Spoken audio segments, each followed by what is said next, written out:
여러분 아마 트로이카라는 말을 한 번쯤은 들어보셨을 겁니다. 세계사 시간에 빠지지 않고 등장하는 단어인데요. 이 말은 로마가 공화정으로 있다가 황제 통치로 넘어가기 직전에 있었던 과도기 체제를 뜻하는 말이에요.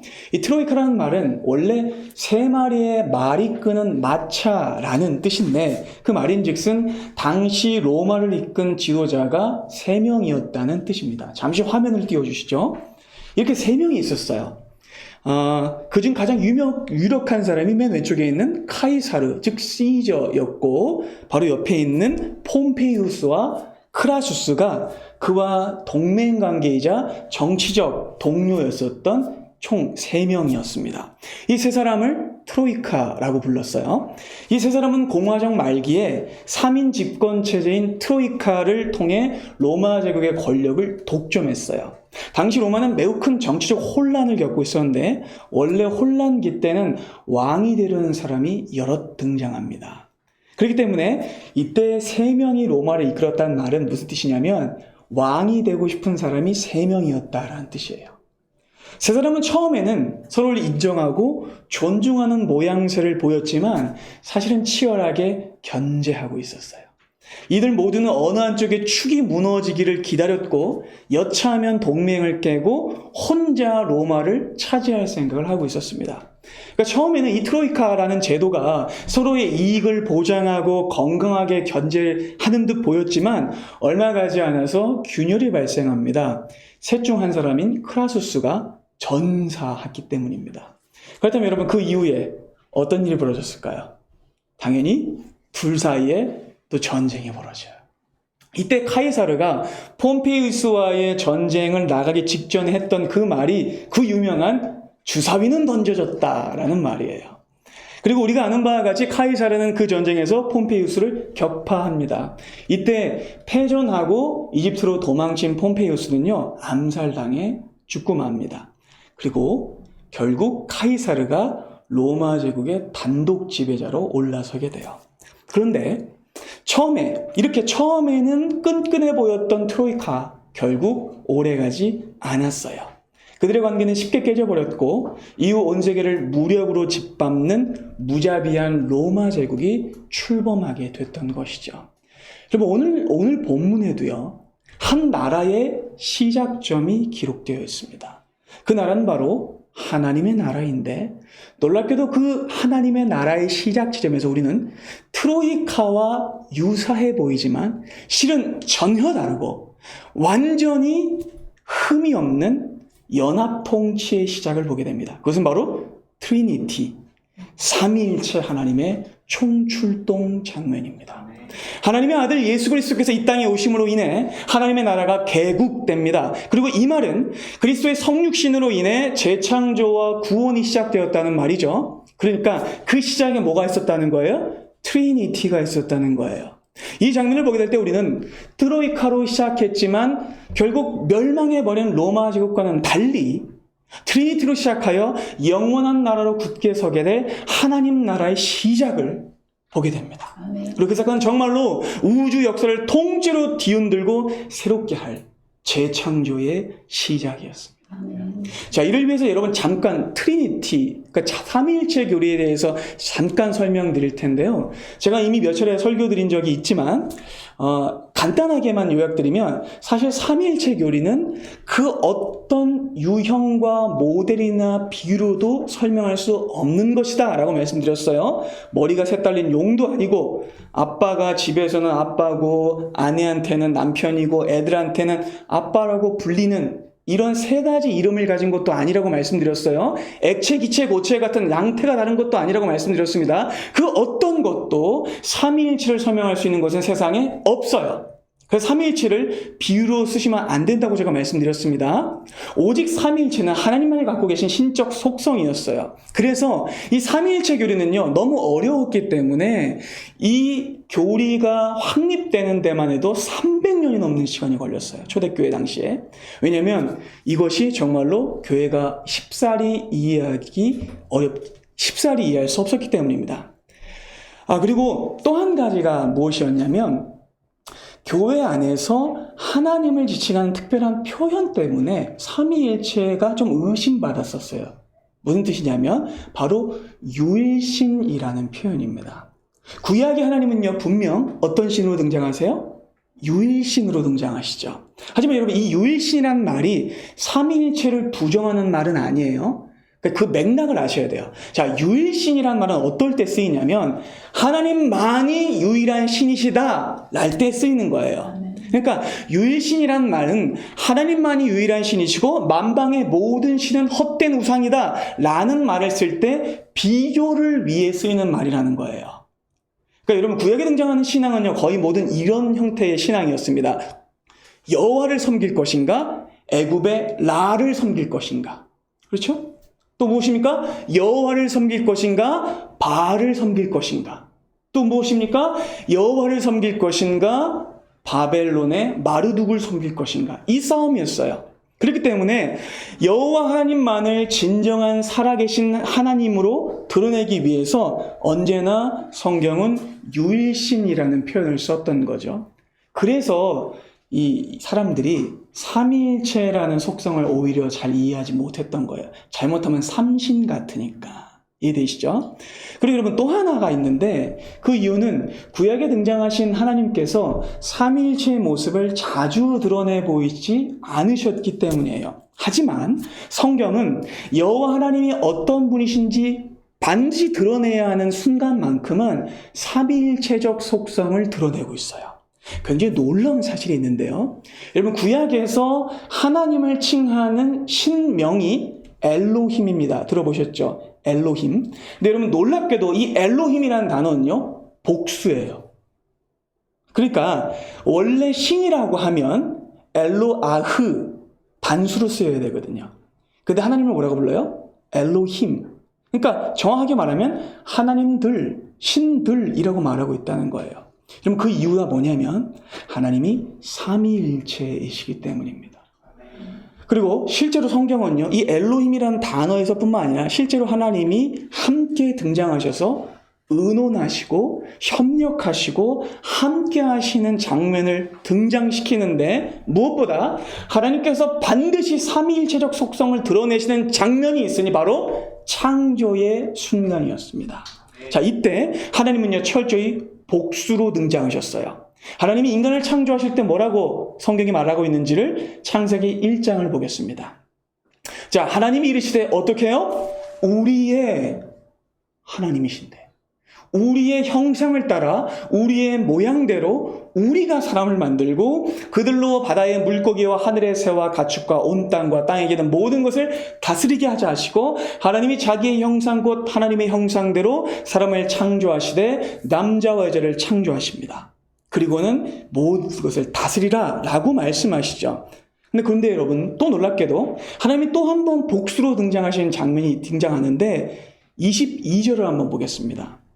이때는 어떤 장면이냐면 아담과 하와가 선악과를 따먹었을 때 하나님이 그들을 내쫓으시면서 이렇게 말씀하십니다. 보라, 이 사람이 선악을 아는 일에 우리 중 하나같이 되었으니 그가 그의 손을 들어 생명나무 열매도 따먹고 영생할까 하노라. 이렇게 하십니다. 여러분 깨달으십니까? 그러니까 여러분, 성경에는 삼위일체, 트리니티라는 말만 등장하지 않을 뿐이지 하나님은 언제나 중요한 순간에서만큼은 자신을 삼위일체로 드러내셨다는 거예요. 그리고 지난 시간에 살펴본 대로 이 마가복음의 첫 구절은 창세기의 첫 구절과 아주 유사하죠. 성경에서 가장 먼저 시작이라는 말이 사용된 곳이 창세기 1장 1절이었습니다. 태초에, 시작 때에, 처음 때에. 근데 여러분, 마가복음의 시작에 또 어떤 말이 쓰여요? 하나님의 아들 예수 그리스도의 복음의 시작이라. 복음의 태초라 라는 뜻이에요. 하나님께서 이제 아들 예수 그리스도를 이 땅에 보내셔서 두 번째 시작을, 두 번째 창조를 하시는데 이때도 누가 총출동하실까요? 삼위일체 하나님이 총출동하시는 거예요. 왜요? 이때가 두 번째 창조의 시점이기 때문입니다. 바로 오늘의 말씀을 통해서 삼위일체 하나님이 다스리시는 그 위대한 역사를 누리며 그분을 닮아가는 은혜가 우리에게 있기를 원합니다. 여러분 지난 시간의 말씀을 아마 기억하실 거예요. 이 마가복음은 언제 쓰였냐 하면 가장 로마의 박해가 극심하던 때 네로의 통치 시대 때 쓰였다고 말씀드렸어요. 그랬던 시절에 이 마가복음은 타협하지 않는 진리를 선언하면서 오직 예수 그리스도만이 신의 아들이시고 예수 그리스도가 오신 것만이 유앙겔리온, 복음이라고 말씀했습니다. 그리고 그 사실을 전생애로 전한 사전 MC가 있었어요. 누굽니까? 네, 세례 요한이죠. 세례 요한의 역할은 뭐였다고 그랬어요? 표지판. 이분이 메시아다를 가리키는 표지판의 역할이었어요. 그래서 이렇게 말했죠. 7절과 8절 봅니다. 그가 전파합니다. 나는 메시아가 아니다.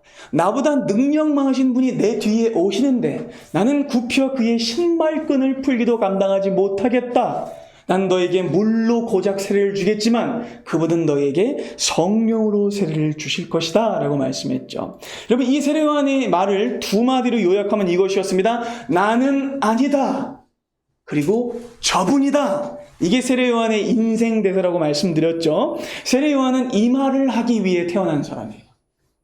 사업에 성공하기 위해서가 아니에요. 자기 이름을 내기 위해서가 아니에요. 세례 요한이 이 땅에 온 이유는 이분이 예수 그리스도이시라는 걸 가리키기 위해 태어난 거예요, 그 사람은. 그리고 바로 그렇기 때문에 이 소개 직후에 예수님이 세례 요한에게 세례를 받으시는 거예요. 자, 9절 보겠습니다.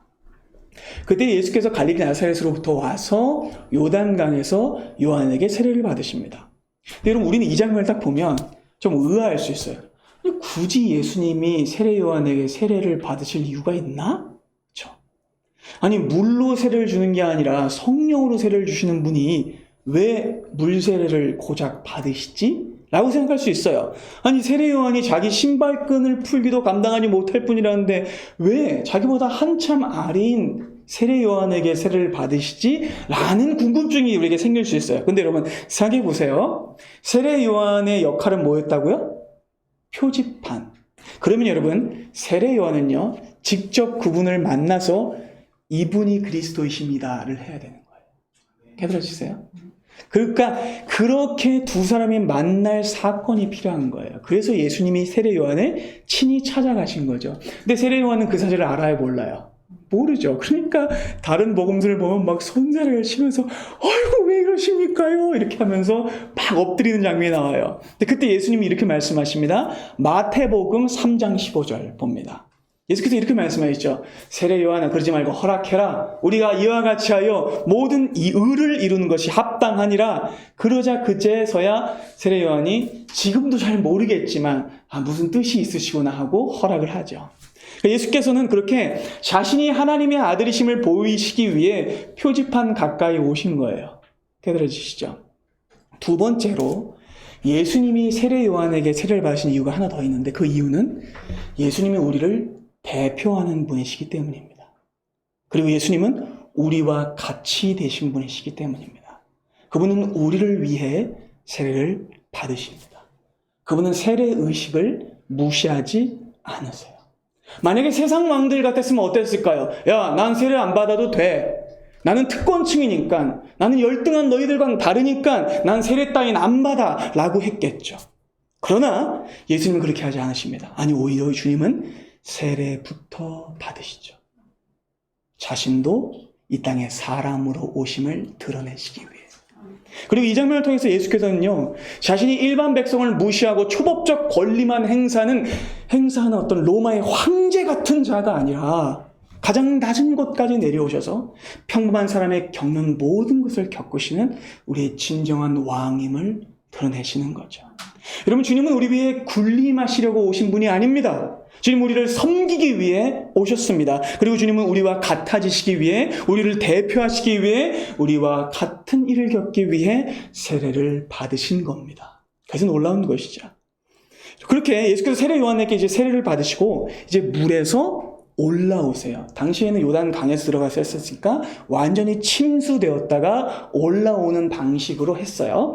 그리고 이 장면이 본문의 하이라이트예요. 세례 장면이 아니라 세례 이후의 장면이 하이라이트입니다. 10절 보겠습니다. 곧 물에서 올라오실새 하늘이 갈라집니다. 그리고 성령이 비둘기같이 자기에게 내려오심을 보십니다. 그러면 예수께서 물에서 올라오셨을 때 어떤 일이 벌어져요? 하늘이 갈라지는 거예요. 그리고 성령이 비둘기같이 임합니다. 그리고는 하늘에서 소리가 나게 되죠. 여러분, 이 장면은 정말 놀라운 장면인데, 왜냐하면 지난 시간에 말씀드린 대로, 그리고 아까 말씀드린 대로 이 장면이 창세기 1장의 역사와 동일한 장면이기 때문이에요. 자, 이 구절은 분명 창세기 1장에 등장했던 동사들을 전부 다 이용하고 창조 장면을 계속해서 재현하고 있어요. 자, 창세기 1장 1절은 우리가 다 외우죠. 창세기 1장 2절은 잘 못 외워요. 2절 그럴 줄 알고 준비했습니다. 함께 보시죠. 땅이 혼돈하고 공허하며 흑암이 깊은 위에 있고 성령이 수면 위에 운행하십니다. 깨달으십니까? 비둘기라는 표현에 여러분 잠깐 거기에 쏠리시면 안 돼요. 비둘기라는 표현 때문에 우리가 자꾸 성령님을 비둘기같이 생겼다라고 오해하는데, 여러분 그 뜻이 아니에요. 이 말은 성령께서 비둘기같이 생겼다라는 뜻이 아니라 비둘기가 선회하며 내려오듯이 성령께서 예수님 위에 임하셨다라는 뜻이에요.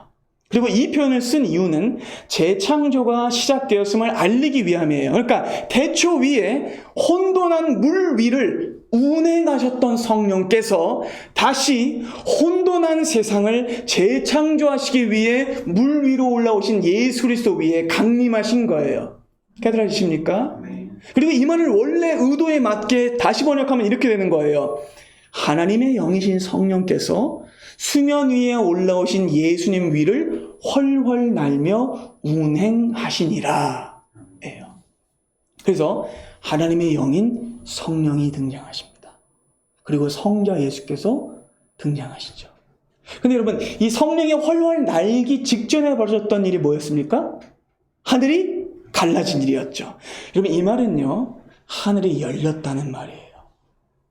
특히 여기서 이 갈라졌다라는 말은요, 헬라어 동사 스키조인데 찢어졌다라는 뜻입니다. 그러니까 하나님이 지금 하늘을 어떻게 하신 거예요? 찢으신 거예요. 하나님이 하늘을 가르시고 예수 그리스도를 보내시고 성령을 보내셨다라는 뜻입니다. 그리고 구약의 선지자는요, 이사야, 그는 약속된 메시아가 이런 모습으로 강림하실 것이라고 예언했어요. 이사야 64장 보겠습니다. 주는 하늘을 가르고 강림하실 것이다 라고 예언했습니다. 놀라운 말씀이죠. 그렇게 또 창조의 하나님 아버지께서 또 한 번 하늘을 가르시고 성령님과 예수님을 우리에게 보내심으로 새 창조와 새 역사를 시작하십니다. 어떻게요? 하늘을 찢으심으로. 그리고 무엇보다 이 표현이 전율을 일으키는 이유는 예수께서 십자가에서 운명하실 때도 똑같은 일이 일어났기 때문입니다. 마가복음 15장을 보겠습니다. 함께 읽을까요? 시작. 예수께서 큰 소리를 지르시고 숨지시니라. 이에 성소의 장이 위로부터 아래까지 찢어져 둘이 되니라. 여러분, 이때 찢어지다도 스키조예요. 여러분, 이 말씀이 의미하는 것은 무슨 뜻입니까? 그리스도의 몸이 찢어졌을 때 우리와 하나님 사이에 막힌 담이 찢어졌다는 뜻입니다. 그 역사를 통해 이제는 어떠한 죄인이라고 해도 그리스도를 통해 하나님 앞에 나올 수 있게 되었다라는 뜻입니다. 그러니까 여러분, 구원은 무엇입니까? 하나님이 하늘을 찢으시고 자기의 아들 예수 그리스도와 성령을 이 땅에 보내신 일이며, 또 이 땅에 오신 예수께서 자기의 몸을 찢으셔서 이 땅에 있는 모든 죄악을 멸하시고 심판하시고 우리를 구원하시는 것이 구원이라는 겁니다. 그래서 여러분, 마침내 본문이 이렇게 말씀하고 있는 거예요. 11절 보겠습니다. 하늘로부터 소리가 나기를 너는 내 사랑하는 아들이라 내가 너를 기뻐하노라 하시니라. 자, 여러분, 놀랍게도 이제 마지막으로 누가 출현하십니까? 성부 하나님이 출현하십니다. 그리고 목소리로 출현하시는데 이 장면은 창세기 1장 3절을 떠올리게 하죠. 빛이 있으라. 여러분, 이렇게 마가복음의 말씀은요, 너무나 놀랍게도 아주 의도적으로 창세기의 서사 진행과 동사 구조를 반복하고 있어요. 그래서 삼위일체 하나님이 총출동하시는 거죠. 하나님이 하늘을 찢으시고 성령님이 수면 위를 훨훨 나시며 예수님이 임하셨을 때에 이렇게 말씀하시죠. 너는 내 사랑하는 아들이라 내가 너를 기뻐하노라 하노라. 그리고 이 장면도 그 장면을 떠올리게 해요. 하나님은요, 자기의 형상과 모양대로 사람을 만드시고 보시기에 심히 좋았더라. 내가 너를 기뻐하노라 입니다. 그렇게 우리는 예수께서 세례 요한에게 세례받고 물에서 올라오신 장면을 통해 재창조가 시작되었음을 보게 됩니다. 그리고 그 장면의 핵심은 너무나 아름다운 삼위일체 하나님의 교제와 사랑이에요. 우리는 트리니티의 연합과 완벽한 협력을 통해 재창조의 모습을 보게 됩니다. 여러분, 그런데 바로 다음에 이어지는 사건은요, 우리를 좀 당황시켜요. 왜냐하면 그렇게 서로 사랑하시는 성령께서, 예수님께서, 하나님께서 조금 이해 안 되는 과정으로 일을 진행시키시거든요. 성령께서 예수님을 광야에서 시험하시는 장면이 등장합니다. 12절부터 보시죠. 성령이 곧 예수를 광야로 몰아내십니다. 광야에서 40일을 계시면서 사탄에게 시험을 받으시고 들짐승과 함께 계시니 천사들이 수종을 듭니다. 여러분, 우리는 이 장면을 볼 때 또 당황해요. 아니, 삼위일체 안에서 완전히 하나 되실 뿐 아니라 예수님이 세례받으시는 순간에 총출동하셔서 서로 간에 사랑하고 연합하셨던 증명을 지금 뒤집는 것 같아요.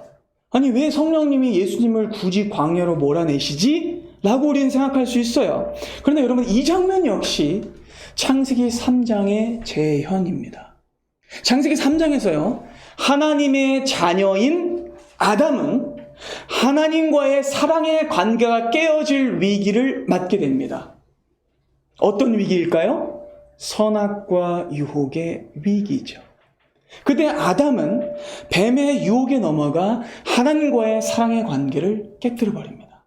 그 결과 어떻게 됐어요? 낙원에서 쫓겨나게 됐죠.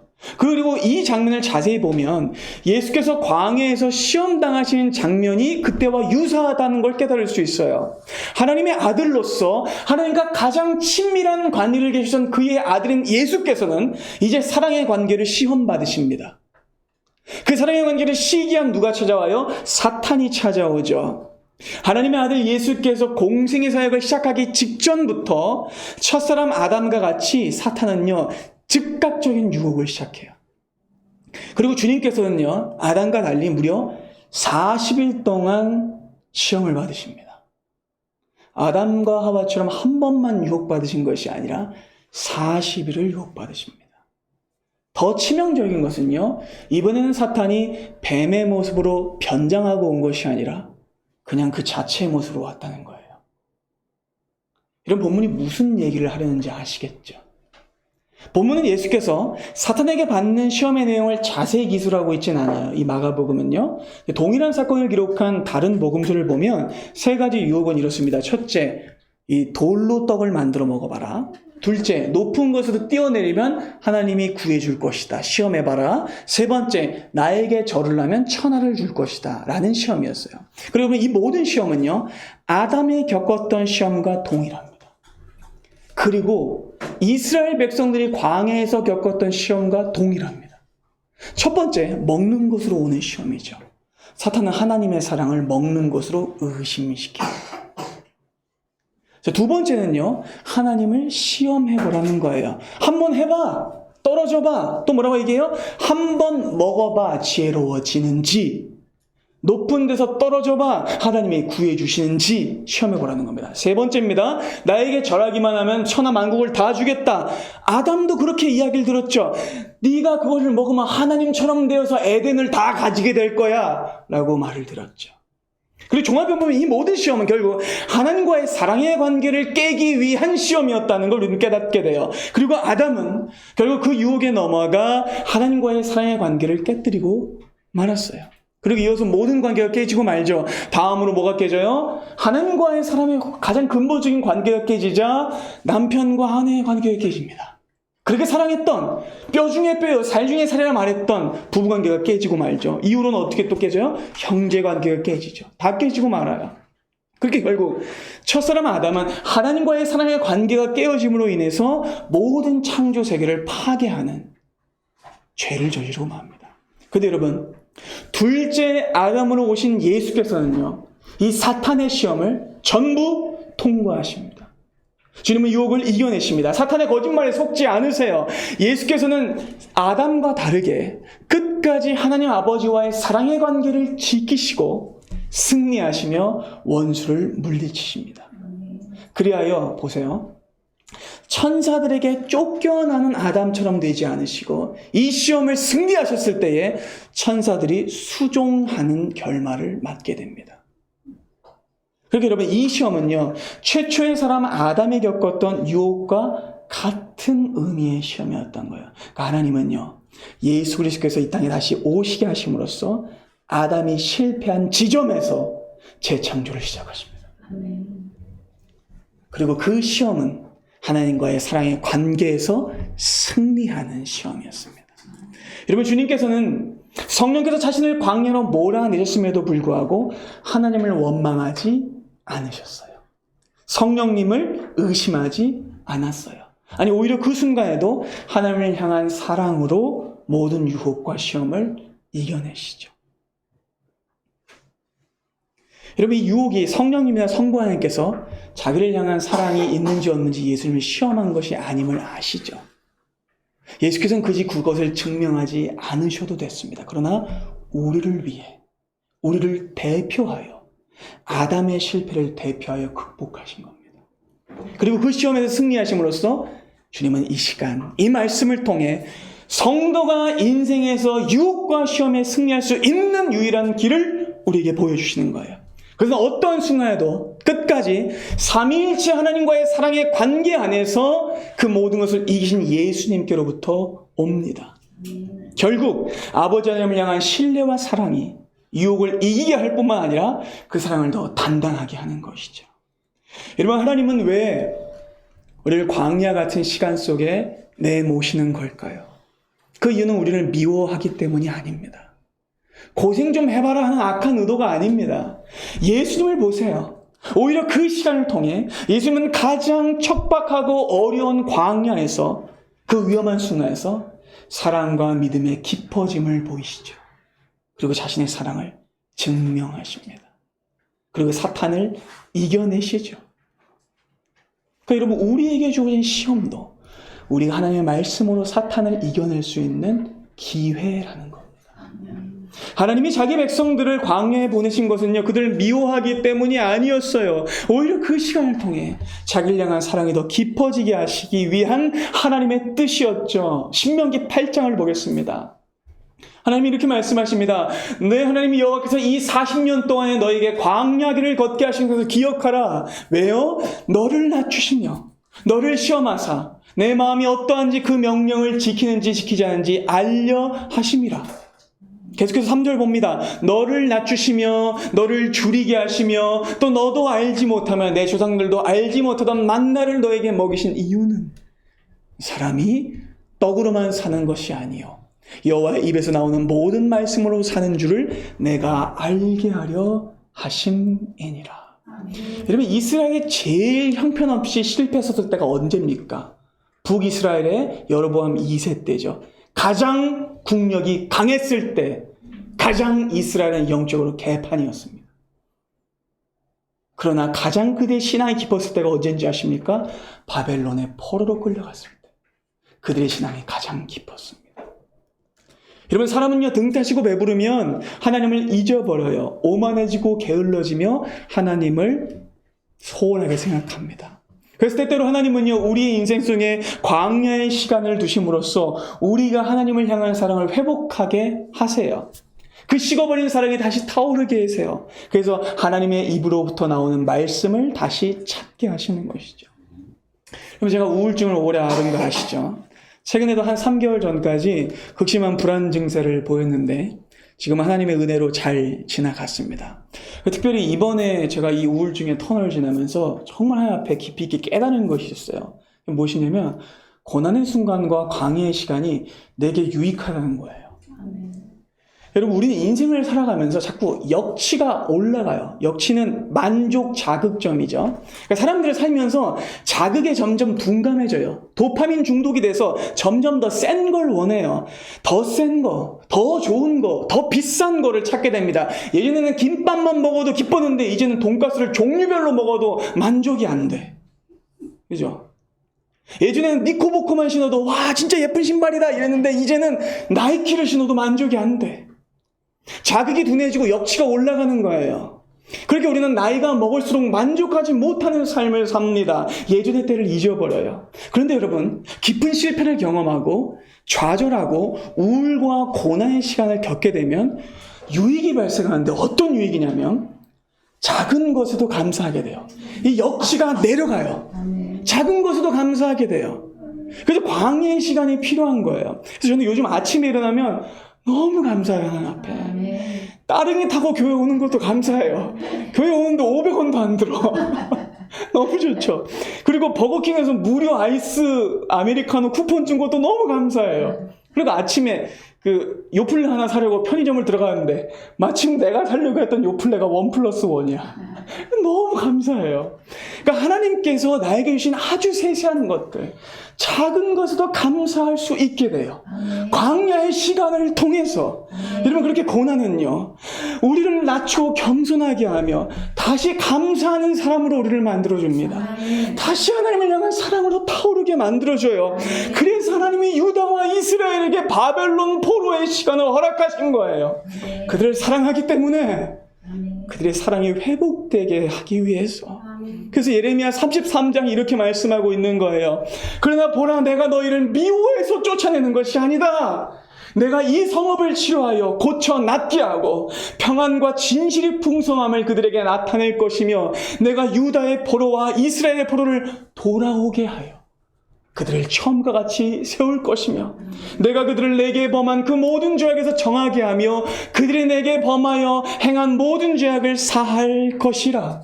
여러분, 주님의 마음은 재앙이 아니라 평안과 회복과 승리와 사랑이 있습니다. 아멘. 광야에서 예수님은요, 더 깊은 사랑의 단계로 들어가셨어요. 성령님과 더 친밀해지셨고 하나님 아버지와 더 친밀해지셨습니다. 그리고 이것이 하나님이 우리에게 광야를 허락하시는 이유입니다. 아멘. 그곳에서 하나님을 향한 우리의 믿음과 소망과 사랑이 무럭무럭 자랄 수 있기 때문입니다.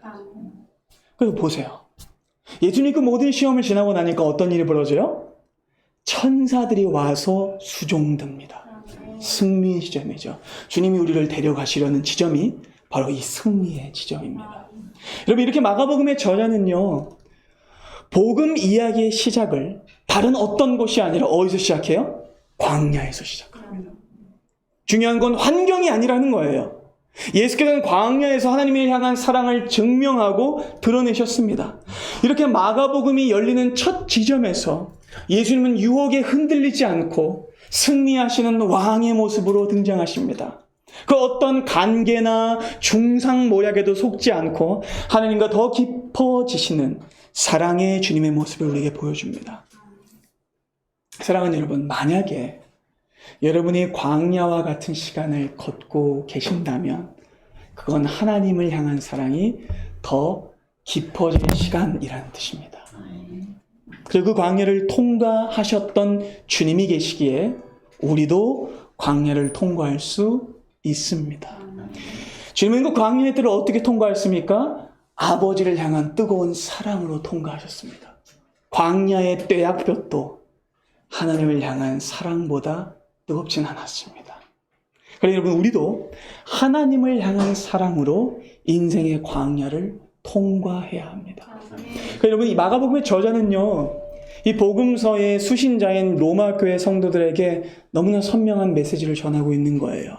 지금 광야와 같은 시기를 겪고 있는 그들에게 이렇게 말하고 있는 거예요. 지금 당장 세상에서 절하고 싶은 그들에게, 당장 로마의 황제에게 절하고 싶은 그들에게, 예수 나 이제 안 믿고 로마 황제를 신으로 섬길게요 라고 절하고 싶어하는 그들에게, 무릎 꿇기만 하면 세상을 다 주겠다는 유혹의 말을 들은 그들에게 이렇게 말하고 있는 거예요. 절대로 그 유혹에 속지 말아라. 삼위일체 하나님과의 사랑의 관계 속에서 그 모든 어려움과 시험을 이겨내신 예수 그리스도를 의지함으로써 시험을 이겨내라 라고 말씀하고 있는 겁니다. 여러분, 세상의 유혹은요, 달콤해 보입니다. 보암직도 해 보이고요, 먹음직도 해 보입니다. 세상 다 줄 것 같이 보이기도 합니다. 그러나 사랑하는 여러분, 그것은 다 거짓말입니다. 왜요? 로마 제국마저 멸망해버렸거든요. 그리고 실은 그 시작부터 로마의 파멸은 예고됐습니다. 왜냐하면 트로이카 시대를 정리하고 로마의 최고 권력자가 됐던 가이사르 역시 배신당해 칼에 맞아 죽었거든요. 그렇게 스스로를 신처럼 여기며 권력을 자랑하던 그 가이사르마저 자기가 아들처럼 여기던 브루투스에게 칼을 맞아 죽었어요. 그러니까 로마를 믿는 자, 세상의 황제와 세상의 가치를 믿는 자는 결국 배신당해 죽을 것이라는 말입니다. 그러나 예수를 믿는 자는 영원히 안전할 것이며 주께서 보이신 것처럼 하나님 아버지를 온전히 신뢰하고 사랑한 자는 영원히 흔들리지 않을 것입니다. 여러분 기억하십시오. 예수님은요, 첫 유혹 때도 하나님과의 사랑의 관계로 모든 것을 이겨내셨습니다. 그리고 마지막 유혹인 십자가에서도 아버지 하나님만을 사랑하며 유혹을 이기셨습니다. 이처럼 처음부터 끝까지 하나님과의 사랑의 관계 안에서 모든 시험을 이기셨던 예수님을 볼 때 우리는 오직 그 사랑의 관계 안에서만 진정한 안전이 있고 하나님 나라만이 영원히 설 수 있음을 믿게 됩니다. 트로이카의 로마 제국은 무너지고 말았어요. 그러나 트리니티로 시작된 하나님의 나라는 영원할 것입니다. 그러니 우리의 삶이 유혹과 시험으로 점철된 것처럼 보일지라도 하나님의 사랑의 관계가 있는 한 우리는 실패하지 않습니다. 그러니 하나님과의 사랑의 관계 안에서 살아가십시오. 자, 에베소서 4장은 우리에게 이렇게 말씀합니다. 우리 한 목소리로 6절까지의 말씀을 천천히 같이 읽겠습니다. 그러므로 주 안에서 갇힌 내가 너희를 권하노니 너희가 부르심을 받은 일에 합당하게 행하여 모든 겸손과 온유로 하고 오래 참음으로 사랑과 늘 서로 용납하고 평안에 매는 줄로 성령이 하나 되게 하신 것을 힘써 지키라. 아멘. 몸이 하나요 성령도 한 분이시니 이와 같이 너희가 부르심의 한 소망 안에서 부르심을 받았느니라. 주도 한 분이시요 믿음도 하나요 세례도 하나요 하나님도 한 분이시니 곧 만유의 아버지시라. 만유 위에 계시고 만유를 통일하시고 만유 가운데 계시도다. 아멘, 아멘입니다. 바라기는 새롭게 시작되는 이 한 주 트리니티 하나님의 사랑 안에서 끝까지 그분을 신뢰하며 광야의 시간을 이겨내는 은혜가 우리 모두에게 있기를 바랍니다. 기도하겠습니다.